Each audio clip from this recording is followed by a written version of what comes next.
এই জায়গাটা একেবারে ঝোপ জঙ্গল হয়েছিল, তো দেখো কতটা পরিষ্কার হয়েছে। আসলে বাঁশগুলো কেটে নেওয়া হয়েছে, ওই জন্য আলোটাও ঢুকছে। তো হ্যালো এভরিওয়ান, গুড মর্নিং। কেমন আছো সবাই? আশা করি সবাই অনেক ভালো আছো আর সুস্থ আছো, আর আমরাও ভালো আছি। তো আমার সোনার স্নান হয়ে গেছে, আর সোনাকে নিয়ে এখন ঘুরতে বেরিয়েছি, কারণ কেউ ঘরের মধ্যে কাজ ছিল। আর বাইরে বেরিয়ে দেখি লোকজন এসেছে কাজ করতে, মানে এই দুটো লোক আর কি এসেছে, দাদা আর একটা কাকু এসেছে হচ্ছে কাজ করতে। আমাদের বাড়ির কিছু কাজ হবে, সেজন্য আর কি বাঁশগুলো কাটা হয়েছে। তো কী কাজ হবে অবশ্যই তোমরা পরে দেখতে পাবে আমার ভিডিওতে। তার আগে দেখো এই বাঁশগুলো আজকে হচ্ছে সাইজ করে কেটে নেওয়া হচ্ছে।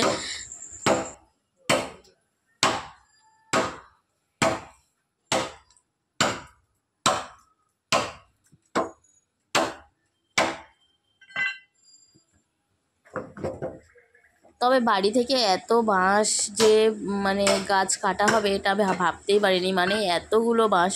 তো বাড়ির প্রয়োজন যতটুকু ততটুকুই কিন্তু আমাদের বাড়ির বাঁশ থেকে হয়ে যায়, বাইরে থেকে আমাদের বাঁশ এসব কিনতে হয় না।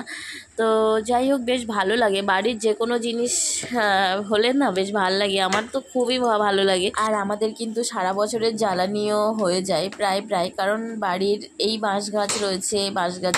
বাঁশ গাছ ছাড়াও আম গাছ, কাঁঠাল গাছ, তারপরে হচ্ছে সুপারি গাছ, নারকেল গাছ, এইসবের কাঠ পাতা যা হয় আমাদের সারা বছরের জ্বালানি কিন্তু হয়ে যায়। কিন্তু আমাদের সেইভাবে কাঠ পাতায় রান্না করা হয় না, সবাই গ্যাস, ইন্ডাকশান এইসবে আমরা ইউজ করি, কারণ কি অসুবিধার জন্য আর কি, তাড়াতাড়ি করার জন্য আর কি। তো আগে রান্না হতো, আমাদের কাঠে ভাত করা হতো, কিন্তু এখন আর হয় না আর কি। তো যাই হোক, আবার শীতকাল আসছে, এই যে শীতকাল আসছে, শীতকালে তো প্রত্যেক দিন জল গরম হবে এই সব দিয়েই আর কি। তো দেখো আমাদের এই যে এইগুলো যে পড়েছে, এই বাঁশ কাঠ, এগুলো কিন্তু দিয়ে আমাদের শীতকালে জল গরম করা হবে প্রত্যেক দিনই। আমাদের বাড়িতে কারেন্টের কোনো ইমার্শন নেই, বা কারেন্টের জল গরম করার কোনো পদ্ধতি বা ব্যবস্থা নেই।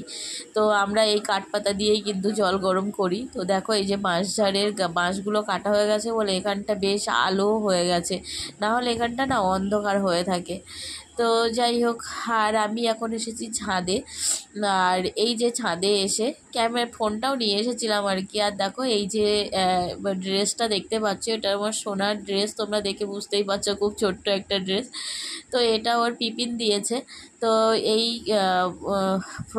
ফ্রকটা খুবই সুন্দর, মানে গেঞ্জি কাপড়ের আর কি, শীতকালে হালকা শীতে পরার জন্য। আর এই ওর সাথে প্যান্ট দিয়েছে। তো এই ফ্রকটা সবথেকে ভালো কি পছন্দ হয়েছে জানো তো? ফ্রকটার সাথে টুপি রয়েছে, তার সাথে করসুলের এই জামাটাও দিয়েছে আর কি। তো জামা দুটো খুবই আমার পছন্দ হয়েছে। তো কালারটাও ভীষণ সুন্দর, কিন্তু ক্যামেরাতে সেইভাবে কালারটা আসছে না। তো একরকম অরিজিনাল কালারটা একরকম, আর ফোনে আসছে আর একরকম। তো ড্রেসটা আমার খুব পছন্দ হয়েছে, তাই তোমাদের সাথেও শেয়ার করলাম।